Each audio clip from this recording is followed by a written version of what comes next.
হ্যাঁ guys, good morning, welcome back to my another video. তো সকালবেলা ঘুমের থেকে উঠে দাঁত মুখ মেজে ফ্রেশ হয়ে একদম রেডি হয়ে গেছি, এবার যাবো কাজে। তো ব্যাগপত্র সব রেডি হয়ে গেছে, ঘরটা তালা মেরে কাজের দিকে যাবো। তো চলো কাজের ওখানে গিয়ে দেখা হচ্ছে। তো বন্ধুরা বাড়ি চলে এসেছি, কাজ হয়নি আজকে, কী করা যাবে, ফিরে আসলাম কাজের ওখান থেকে। একদম যাইনি, তার জন্য কাজ হয়নি। তো বাড়ি চলে এসেছি, আর এখন একটা রোদ বেরিয়ে গেছে, একটু পরে গরম দেওয়া শুরু করে দেবে। তো বন্ধুরা আজকে কাজ হয়নি বলে বাড়িতে এসে ঘুমিয়ে পড়েছিলাম, আর এখন ঘুমের থেকে উঠলাম, ওটা স্নান টান করলাম, আর এই গাছগুলো একটু জল দিয়ে দিলাম স্নান করার সঙ্গে সঙ্গে। ভাবছি হতে প্রত্যেকদিন জল দেবো, তাহলে মাটিটা সহজে শুকাবে না, গাছগুলো ভালো থাকবে। তো চল, দুপুরে এখন খাওয়া দাওয়া হয়নি, খাওয়া দাওয়া করতে হবে। খাওয়া দাওয়া করে তারপর তোমার সাথে দেখা হচ্ছে। তো বন্ধুরা খাওয়া দাওয়া করে বাগানে এসে বসে আছি, এখানে পুকুরে হাওয়া হচ্ছে, হাওয়া খাচ্ছি, দারুণ লাগছে হাওয়া খেতে। গরম লাগছে বাড়িতে, এখানে মাঠের দিকে বাগানের দিকে ঠান্ডা হাওয়া আছে, এখানে আসলাম। আর পেছনে আম গাছটা হয়েছিল, গোটা আম টাম পারবো পেড়ে খাবো। তা অনেক বড় গাছ, দেখি উঠতে পারি কিনা, যদি উঠতে পারি তাহলে গোটা আম পেড়ে খাবো। বাড়িতে আম মাখাটা খাওয়া হয় না, তাই ভাবছি আম টাম পারবো কিনা, তাই ভাবছি।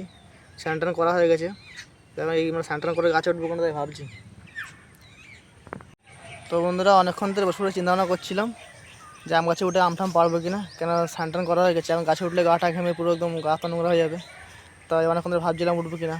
তাই ভাবলো না, গাছটা করে আম পেড়েই ফেলি, কেন অনেকদিন আম টাম মাখিয়ে খাওয়া হয় না। তো অনেক চিন্তাভাবনা করলাম, তো অত চিন্তাভাবনা করে লাভ নেই, শুধু গাছটা করে আম টাম পেড়ে নিই, তারপরে তোমাদের সাথে দেখা হচ্ছে। দেখো বন্ধুরা কতটা আম পেড়েছি, দেখো দেখো দেখো সব আম পড়ে রয়েছে, দেখো সব গাছ থেকে পাড়লাম এগুলো। মোটামুটি 10-15টা আম পেড়েছি, ঠিক আছে, 10-15টার বেশিই হবে পেড়েছি। এগুলো সব কিছুটা লাল হয়ে গেছে, দুটোটা ওগুলো রেখে দিলে পেকে যাবে, পাকা অবস্থায় খাওয়া যাবে। আর কাঁচা মাখিয়ে খাবো, সব আম তো পড়ে রয়েছে, পারলাম এক্ষুনি এগুলো। আর আমার তো আম পেড়ে একদম পুরো গরম লেগে গেছে, ভাবছিলাম ঠান্ডা হাওয়া দিচ্ছে, অত গরমটা লাগবে না, গা তত নোংরা হবে না। তা উঠলাম গাছে, তা উপরে উঠতে একদম হাওয়া লাগছে না, গাছের পাতার ভেতরে হাওয়া লাগে না, গরমে একদম পুরো অবস্থা খারাপ হয়ে গেছে। তো চলো আম টামগুলো কুড়িয়ে নিই। তো বন্ধুরা কত আম পেড়েছি দেখো, দেখো সেই যে আমগুলো লাল হয়ে গেছে, দুদিন রাখলে ঘরে সব পেকে যাবে, তখন খাবো পেকে গেলে। আর যেগুলো লাল কমা ছিল সব কাঁচা মাখিয়ে খাবো।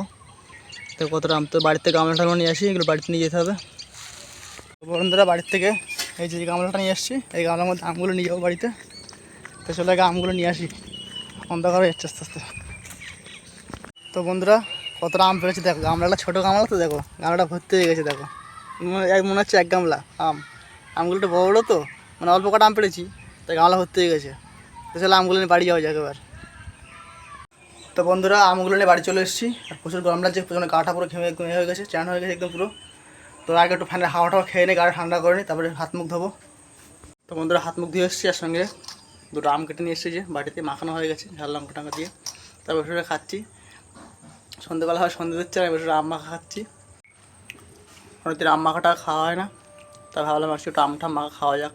সারাদিন ভাবছিলাম, তা সে আর গাছে অত বড় গাছে কে উঠবে ভাবতে ভাবতে আর পারিনি।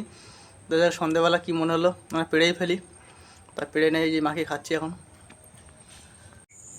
তো বন্ধুরা আম মাখা খাওয়া শেষ হয়ে গেছে, আর এক বাটি আম খেয়ে দাঁতটা পুরো শিল হচ্ছে, একদম পুরো দাঁত টকে গেছে। তো যাই হোক, এই ভিডিওটাকে শেষ করছি, দেখা হবে পরবর্তীটা ভিডিওতে। আর আমার চ্যানেল সাবস্ক্রাইব করে বেল আইকনে প্রেস করে নোটিফিকেশন অল করে রাখবো, যাতে আমার ভিডিও তোমাদের কাছে তাড়াতাড়ি পৌঁছায়। চলো দেখা হবে পরবর্তীটা ভিডিওতে, টাটা বাই বাই।